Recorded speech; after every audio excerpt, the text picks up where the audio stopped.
Good morning मेरे भविष्य के वीएलडीए डॉक्टर साथियों। उम्मीद है आप सभी ठीक हो और आपकी जो प्रिपरेशन है वो भी बिल्कुल अच्छे से चल रही है। और बच्चों, कल हमने किया था ट्रांसपोर्टेशन इन प्लांट्स, तो उसमें कुछ कंसेप्ट्स जो हमने नहीं किए थे वो हम आज करेंगे। उसके साथ साथ इन कंसेप्ट्स के साथ साथ आज हम जो ट्रांसपोर्टेशन इन प्लांट्स है उसके ऊपर एमसीक्यूज़ का सेट भी लगाएंगे। तो इत्मीनान से बैठिए, ठीक है। आज की जो क्लास है बड़ी इम्पोर्टेंट है, लास्ट तक हमें देखनी है। यहाँ से क्वेश्चन आपके एग्ज़ाम में आ सकता है। बड़े अच्छे अच्छे क्वेश्चंस मैं आप लोगों के लिए लेके आया हूँ। हो सकता है आप लोगों ने वो क्वेश्चंस ना देखे हों, ठीक है। तो आइए अब हम स्टार्ट करते हैं हमारी आज की वीडियो। तो बच्चों, सबसे पहले हम जानेंगे, हमने दो चीज़ें पढ़ी, एक जाइलम एक फ्लोएम। तो जाइलम क्या ट्रांसपोर्ट करता है? वाटर को। जाइलम यानी जल, याद रखने का तरीका है जाइलम यानी जल, फ्लोएम यानी फूड, ठीक है ना। जाइलम यानी जल, जय जय एफ, ठीक है ना। इस तरह से इसको याद रखना है। तो वाटर मिनरल्स हैं वो one way of flow of shape से जाते हैं। इसमें क्या मैंने आपको ये बताया था, thick cell wall made of lignin की बनी होती है सेल वॉल, ठीक है। किस में? जाइलम में। And cell wall having no end walls, और इनकी कोई एंड वॉल्स नहीं होती इनके बीच में, ठीक है। उसके बाद फ्लोएम की बात करते हैं। तो फ्लोएम में क्या है कि जो जाइलम की बात करेंगे ना, जाइलम में सिर्फ और सिर्फ जो वाटर जाएगा वो रूट से कहाँ तक जाएगा? लीफ तक जाएगा। उसके बाद फ्लोएम की अगर बात करते हैं तो फ्लोएम क्या कंटेन करता है? वाटर एंड फूड को कंटेन करता है। इसमें two way flow of shape, यानी इसमें दोनों तरफ जो फ्लो होता है, ठीक है। ये लीव्स तक भी वाटर को ले जा सकते हैं और लीव्स से फूड को भी ला सकते हैं, ये इनका काम है। Thin cell wall made of cellulose, इनकी जो सेल वॉल है आपको दिख भी रही होगी। ये जो सेल वॉल है ये किस चीज़ की बनी हुई है? बाहर वाली जो ग्रीन ग्रीन दिख रही है किस चीज़ की बनी हुई है? सेलुलोज की। और इसमें किस चीज़ की बनी हुई है? ये लिग्निन की बनी हुई है। उसके बाद cell walls and with and walls and perforations, इसने क्या कहा है हमें कि जो सेल्स हैं विद एंड वॉल्स, यानी इनमें एंड वॉल्स भी हैं। कैसे कैसे भाई? ये देखो यहाँ ध्यान से, ये रही इनके बीच में एंड वॉल्स यहाँ, ठीक है। ये इसने बता रखा। तो इसके बाद इसने क्या? परफोरेशंस, और इनके पास क्या है? परफोरेशंस भी हैं। परफोरेशंस का मतलब ये जो है, इसको परफोरेशंस का नाम दिया है इन्होंने, ठीक है। उसके बाद जाइलम और फ्लोएम के जो डिफरेंसेस हैं वो एक बार फिर से देख लीजिए। Founder deeper in the stem tissue, stem tissue के अंदर गहराई में पाया जाता है। Usually found in outer edges of the stem, stem के बाहरी एज पे पाया जाता है। ये ट्रांसपोर्ट करता है वाटर, शेप और मिनरल्स को। जाइलम किसको ट्रांसपोर्ट करता है? वाटर को और मिनरल को। फ्लोएम किसको करता है? शुगर को करता है, एमिनो एसिड को करता है और फूड को करता है। और कुछ हद तक थोड़ा सा अमाउंट वाटर भी ये ट्रांसफर कर सकता है।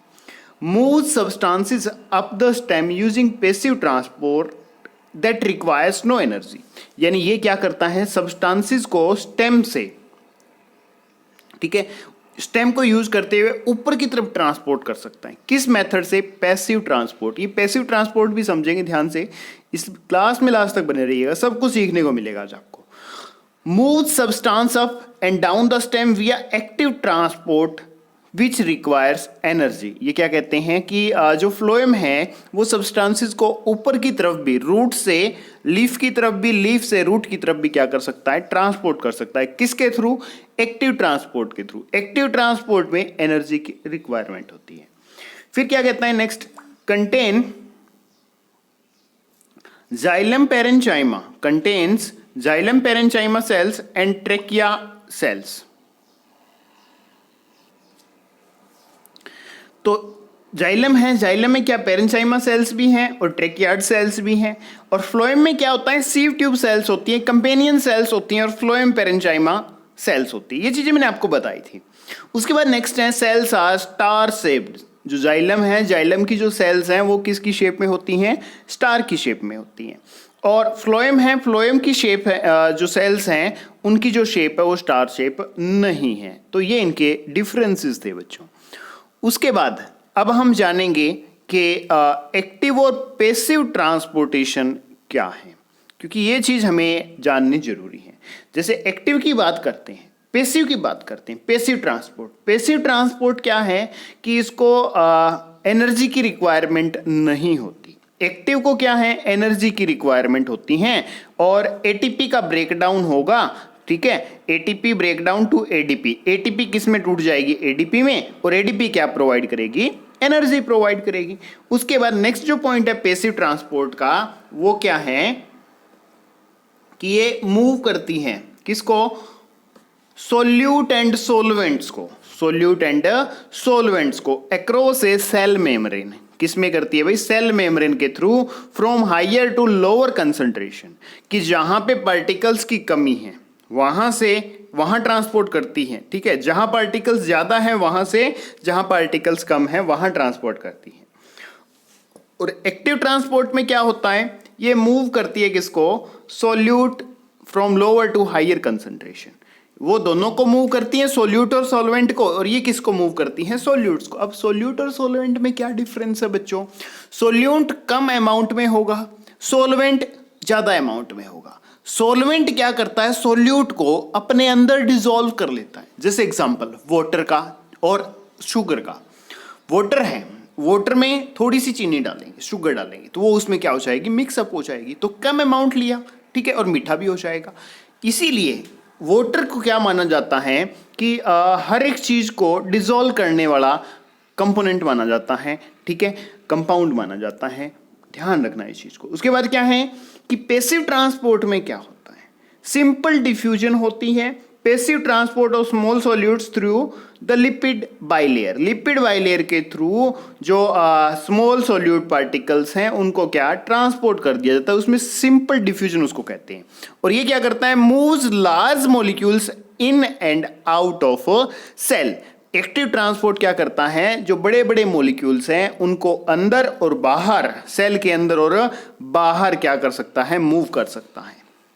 उसके बाद नेक्स्ट है कि ये फैसिलिटेटेड डिफ्यूजन होती है इसमें, ठीक है, ये इसका पेसिव ट्रांसपोर्ट का सेकंड टाइप है। ये ट्रांसफर करेगा कि इसको of large molecules through carrier और चैनल प्रोटीन्स, यानी ये बड़े बड़े मॉलिक्यूल्स हैं उनको कैरियर्स और चैनल प्रोटीन्स के थ्रू क्या करेगा, ट्रांसफर करेगा। और एक्टिव ट्रांसपोर्ट क्या करता है, active protein pumps move large molecules, यानी प्रोटीन पंप है वो बड़े बड़े मॉलिक्यूल्स को क्या करता है, पंप करता है, प्रोटीन पंप करता है भाई, ठीक है। और इसमें क्या है, सोडियम हो गया और पोटेशियम हो गया, पंप्स मूव आयंस, ये क्या करता है, आयंस को मूव करते हैं। उसके बाद नेक्स्ट जो है endocytosis, move large molecules into cell, और जो एंडोसाइटोसिस है वो बड़े मॉलिक्यूल्स को सेल के अंदर क्या करती है, मूव करती है। और एक्सोसाइटोसिस मूव करती है लार्ज मॉलिक्यूल्स को सेल से बाहर। और उसमें थर्ड जो टाइप है वो है बच्चों ओस्मोसिस का, diffusion of water through the lipid bilayer, कि इसमें क्या है, वाटर का डिफ्यूजन होता है, यानी वाटर को इंटेक करते हैं लिपिड बाइलेट लेयर के थ्रू, उस प्रोसेस को क्या कहेंगे, ओस्मोसिस कहेंगे। ये ध्यान से समझ लीजिए। इसमें ये पहला जो आपका है पेसिव का है, इसमें एनर्जी की रिक्वायरमेंट नहीं होती। ये आपका एक्टिव का फोटो है जी, इस तरह से डिफ्यूजन होती है इनमें, इस तरह से ट्रांसपोर्टेशन करते हैं, ठीक है। उसके बाद पहला क्वेश्चन आज का, the rate of transpiration will if the atmospheric pressure is low. ये कहता है रेट ऑफ ट्रांसपिरेशन है वो क्या होगा अगर एटमॉस्फेरिक प्रेशर क्या है बच्चों, लो है। तो बच्चों जब रेट ऑफ जो ट्रांसपिरेशन है वो क्या हो जाएगा, इंक्रीज हो जाएगा जब प्रेशर क्या होगा, लो होगा, प्रेशर क्या होगा, कम होगा। ऑप्शन ए क्या रहेगा आपका, बिल्कुल सही। उसके बाद नेक्स्ट है main function of guard cells is to help with, कि जो स्टोमेटा है, स्टोमेटा के बाहर जो गार्ड सेल्स होती हैं, ठीक है, उनका सबसे महत्वपूर्ण जो फंक्शन है, काम है, वो क्या है। ऑप्शन आपके सामने है बच्चों, फटाफट से आंसर दीजिए। तो इसका जो राइट आंसर है बच्चों वो है ट्रांसपिरेशन। क्या है, ट्रांसपिरेशन। और ट्रांसपिरेशन क्या होता है बिल्कुल अच्छे से बताया था इससे पहले वाली वीडियो में, जिन बच्चों ने नहीं देखी है देख लेना भाई, ठीक है। उसके बाद नेक्स्ट है transpiration is regulated by the movement of, transpiration किसकी मूवमेंट से, ठीक है, रेगुलेट होता है, नियंत्रित होता है। तो बच्चों फटाफट से इसका आंसर दे दीजिए। और एक अभी अभी छोटी सी बात हमने पढ़ी, क्या, कि जो ट्रांसपिरेशन है, ठीक है, ट्रांसपिरेशन का जो प्रोसेस होता है, ठीक है, उसमें गार्ड सेल्स की भूमिका होती है। तो यहां क्या है, इसको रेगुलेट कौन करेगा बच्चों, तो रेगुलेट भी इसको गार्ड सेल्स करेगी, नियंत्रित भी कौन करेगी, गार्ड सेल्स करेगी। फोर्थ है, the steroid hormones easily pass through the plasma membrane through simple diffusion because they are, इसने कहा स्टेरॉइड हॉर्मोन्स हैं वो आसानी से प्लाज्मा मेम्ब्रेन के थ्रू सिंपल डिफ्यूजन से पास हो जाते हैं। ऐसा किसके कारण होता है, क्या रीजन है?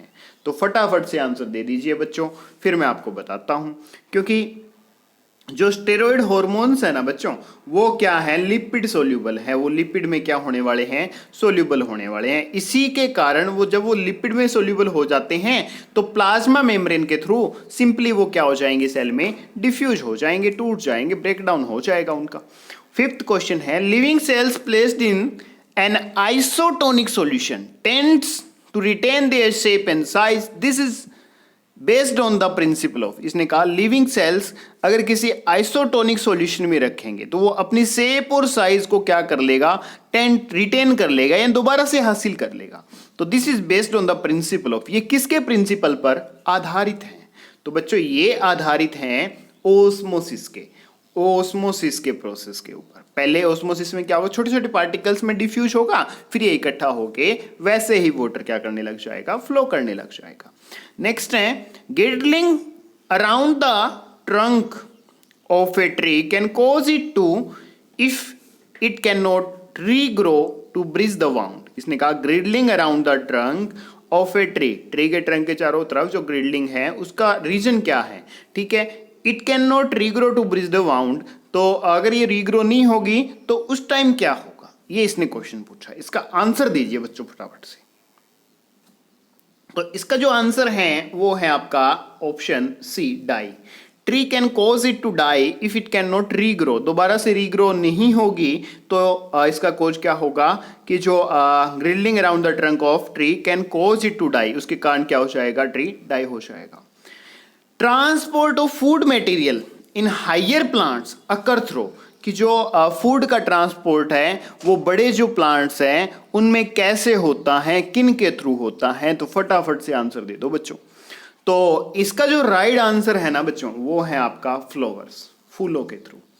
नेक्स्ट है भाई question number 8, nearly 90% of the flowering plants have, कि 90% जो प्लांट्स हैं उनके पास क्या होता है, फटाफट से इसका आंसर दे दीजिए बच्चों। तो इसका राइट आंसर है माइकोराइज, क्या है, माइकोराइज, ऑप्शन बी। उसके बाद आइए बच्चों next question, the movement of material from the leaves to other tissues of the plant is called. इसने कहा कि लीव्स, पत्तों से दूसरे उत्तकों तक जो मटेरियल की मूवमेंट होती है उसको हम क्या कहते हैं, यानी फूड की जो मूवमेंट होती है उसको हम क्या कहते हैं। तो मैंने अच्छे से बताया था बच्चों, उसको कहते हैं ट्रांसलोकेशन। क्या कहते हैं, ट्रांसलोकेशन। नेक्स्ट है, the exudation of xylem shape drops on edges of leaves is called। तो उसको हम क्या कहेंगे कि एक्सुडेशन ऑफ जाइलम शेप, कि जाइलम शेप में जो वाटर है उसके पत्तों के एजेस पे रह जाता है, उसको क्या कहते हैं। तो बच्चों उसको कहते हैं ग्यूटेशन, याद रख लेना भाई, क्या कहते हैं, ग्यूटेशन। उसके बाद है नेक्स्ट क्वेश्चन, उससे पहले एक छोटी सी थॉट आप लोगों के लिए, हमेशा जीत और हार आपकी सोच पर निर्भर करती है।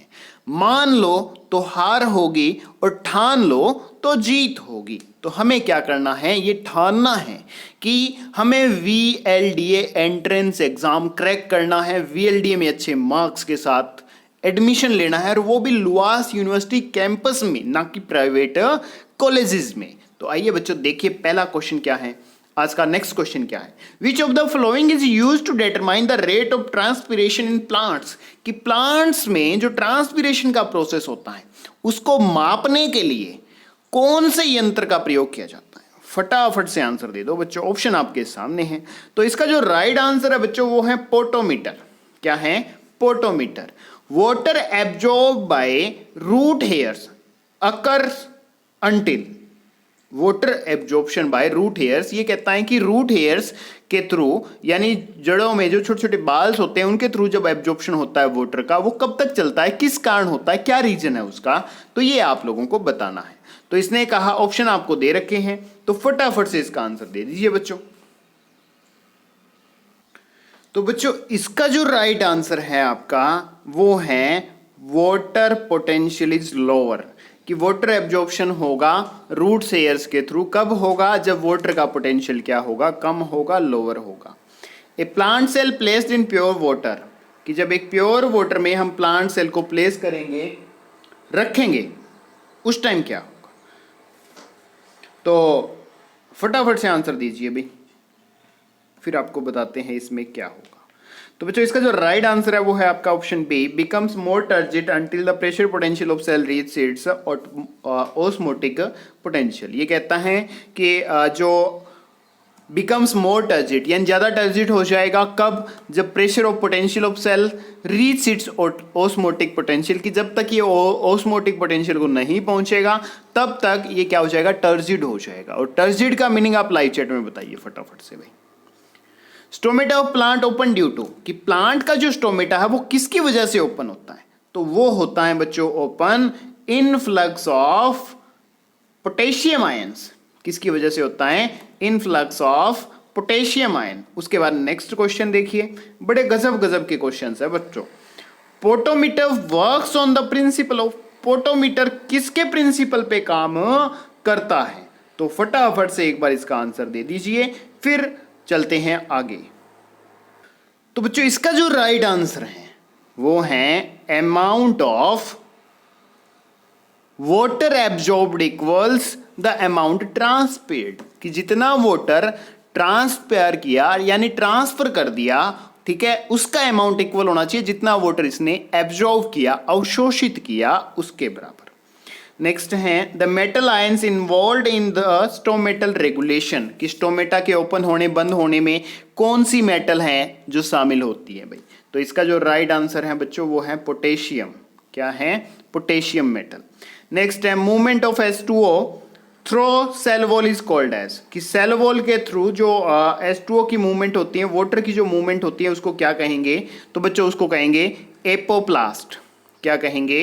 एपोप्लास्ट। नेक्स्ट है when stomata open the pH of guard cell, ये क्या कहते हैं? जब स्टोमेटा ओपन होगा तो पीएच मान यानी जो गार्ड सेल का पीएच है उस पर क्या प्रभाव पड़ेगा, क्या इफेक्ट पड़ेगा? तो बच्चों वो क्या हो जाएगा? इंक्रीज हो जाएगा। अब नेक्स्ट है आपका the lowest water potential is found in, कि जो वाटर का जो पोटेंशियल है वो कम कहाँ होता है, अमाउंट कम कहाँ होता है? तो फटाफट से आंसर दे दो भाई। तो बच्चों इसका जो राइट आंसर है वो है रूट हेयर्स, कि लोवेस्ट वाटर पोटेंशियल कहाँ होगा? रूट हेयर्स में होगा। And potential energy of water is referred as, कि जो वाटर की जो पोटेंशियल एनर्जी है उसको हम क्या कह सकते हैं? वो होता है वाटर पोटेंशियल यानी पोटेंशियल ऑफ वाटर, ठीक है। उसके बाद next line rainy season to doors get swell due to, यानी जो रेनी सीजन में जो बरसात होती है उस टाइम जो डूर्स हैं, दरवाजे हैं, वो थोड़े से मोटे हो जाते हैं, बड़े हो जाते हैं। किस कारण हो जाते हैं? फुलावट आ जाती है उनमें, तो वो आती हैं बच्चों इम्बिशन के कारण। किसके कारण आती हैं? इम्बिशन के कारण। नेक्स्ट है a negative effect of transpiration is, कि ट्रांसपिरेशन का एक नेगेटिव इफेक्ट क्या है? ये क्या करते हैं बच्चों? डेवलपमेंट ऑफ वाटर स्ट्रेस, यानी पानी के अमाउंट का जो स्ट्रेस है उसको ये क्या कर देते हैं? बढ़ा देते हैं, यानी पौधे पे उसका दबाव आ जाता है। Which one of the pathways of water movement involve cell wall and intercellular spaces, कि कौन सा जो वाटर की मूवमेंट होती है, ठीक है, उसमें सेल वॉल और इंटरसेल्यूलर का जो स्पीसीज हैं वो किस पाथवे को फॉलो करते हैं? तो बच्चों इसका जो राइट आंसर रहेगा वो रहेगा एपोप्लास्ट पाथवे। उसके बाद नेक्स्ट है the translocation sugar in angiosperm occurs in the form of, बड़ा गजब का क्वेश्चन है, पेपर में आने के पूरे चांसेस हैं, तो अच्छे से कर लेना इसको। तो इसका जो राइट आंसर है बच्चों वो है सुक्रोज। क्या है? सुक्रोज। तो बच्चों ये थे हमारे आज के क्वेश्चन। कैसे लगे आप लोगों को कमेंट करके जरूर बताना। अच्छे लगे हैं तो वीडियो को लाइक करना, उसके साथ साथ चैनल के जो लिंक है उसको भी आप अपने दोस्तों के साथ शेयर जरूर कर देना। और अगर आप लोगों को हमारी पीडीएफ फाइल्स चाहिए तो हमारा टेलीग्राम ग्रुप ज्वाइन कर लेना। उसके लिए क्या करना है, डिस्क्रिप्शन में हमने टेलीग्राम का लिंक दे रखा है, उस पर आपको सिंपली मैसेज करना है। तो वहाँ से हमारे जो टीम मेंबर्स हैं आपको हमारे ग्रुप में ऐड कर देंगे। और बच्चों, हम आपके अच्छे भविष्य की कामना करते हैं कि आप लोगों का जो VLD एंट्रेंस एग्ज़ाम में एडमिशन हो ही हो, ठीक है। बस उसके लिए थोड़े से एफर्ट्स आपको करने होंगे, थोड़ी सी मेहनत आपको करनी होगी। तो बच्चों, अब मिलेंगे हम हमारी नेक्स्ट वीडियो में। तब तक के लिए जय हिंद, जय भारत।